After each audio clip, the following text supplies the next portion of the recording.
नमस्कार, आप देख रहे युवा हित और मैं आज आपको मिलवाने जा रहा हूं मनोज कुमार यादव जी से, जो प्रखंड प्रमुख हैं दानापुर प्रखंड से और लगातार दियारा के हर मुद्दे को उठाते आए हुए हैं। तो सबसे पहले अभिनंदन करते हैं सर, अभिनंदन है हमारे चैनल में जी। सर आपसे पहला सवाल आपसे मेरा यह है कि दानापुर दियारा का जो क्षेत्र है और आप वहाँ से बिलोंग करते हैं, तो उन मुद्दों को जो दियारा वासी कितने वर्षों से झेल रहे हैं, तो उसको दूर करने के लिए आपके पास में क्या सोच है और किन किन स्तर तक जाकर आप उसको दूर करने का प्रयास करेंगे? मैं मनोज कुमार, प्रखंड प्रमुख दानापुर जी। अवर पंचायत समिति जीते, फिर प्रमुख बने जी। जनता के लिए मेरा सोच यही है, सबसे पहला मुद्दा है स्वास्थ्य। जी। स्वास्थ्य के लिए जितना से जितना ज़्यादा जरूरत अनुकूल दियर में लोगों को पहुंचाने का कष्ट करेंगे। जी। उसके बाद में शिक्षा। जी। शिक्षा पर दियारा में जितना स्कूल है, मास्टर लोगों को थोड़ा सा आने जाने के लिए 2-4-6 महीना कष्ट होता है। जी।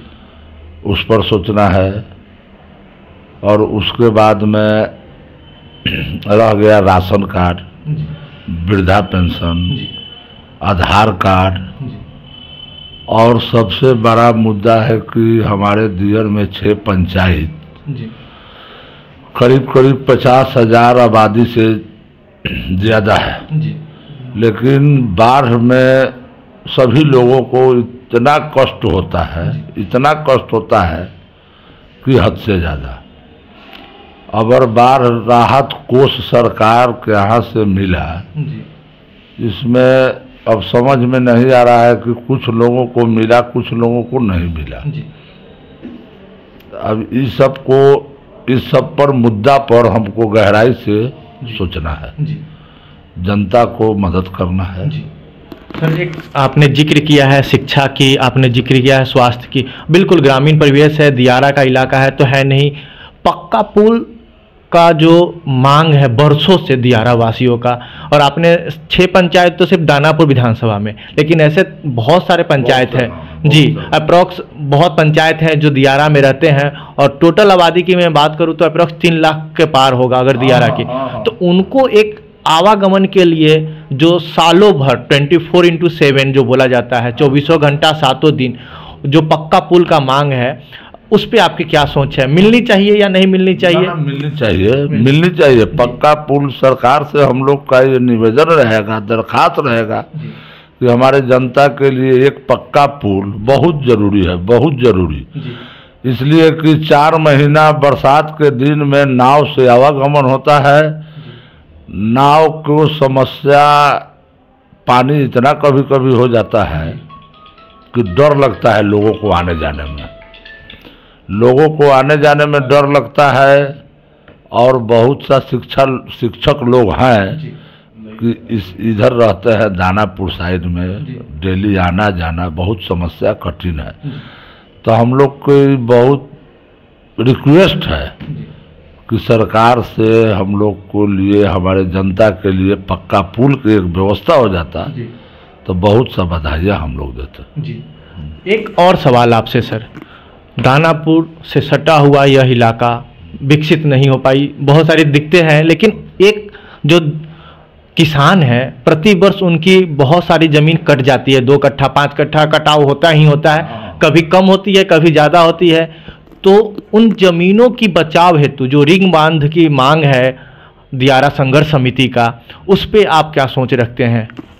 हमारा कहने का मतलब है कि वो तो उच्च स्तरीय सरकार, भारत सरकार, बिहार सरकार, यदि कटाव पीड़ित दियर में लगभग हजारों, 2,000, 4,000, 10,000, 20,000 एकड़ जमीन, लेकिन गंगा के कटाव से विलीन हो जाती है, तो उस पर सरकार को अभी ध्यान नहीं है। लेकिन कहने का मतलब कि हम लोग पूरे दियारा वासियों के तरफ से हमारा कहना है कि एक बांध अच्छा तरीका से हो जाए कि कम से कम उतना जमीन न कटे। आबादी भी ज़्यादा है, वहाँ को लोगों को बाढ़ में जब इतना दिक्कत होती है तो यहाँ आना पड़ता है। यहाँ आना पड़ता है तो सरकार का व्यवस्था कुछ नहीं रहता है। लोगों कहीं स्कूल में ठहरते हैं, तो कहीं कमेटी हॉल में ठहरते हैं, तो कहीं सामुदायिक भवन में ठहरते हैं। यही सब दिक्कत है हमारे दियर भाषियों लोगों को। तो हमारा सोचना है कि भाई पक्का पुल बने और बांध के व्यवस्था किया जाए। अभी आप सुन रहे थे मनोज कुमार यादव जी को, जो प्रखंड प्रमुख हैं, और लगातार इनकी मांग रही है जो दियारा का समग्र विकास के लिए क्या सरकार उस पर निर्णय लेती है, क्या स्थानीय प्रतिनिधि इस पे सरकार को अवगत कराते हैं। क्योंकि जब तक स्थानीय प्रतिनिधि सरकार के कानों तक यह बातों को नहीं पहुंचाएंगे, सरकार के कानों में जू तक नहीं रेंगेगी।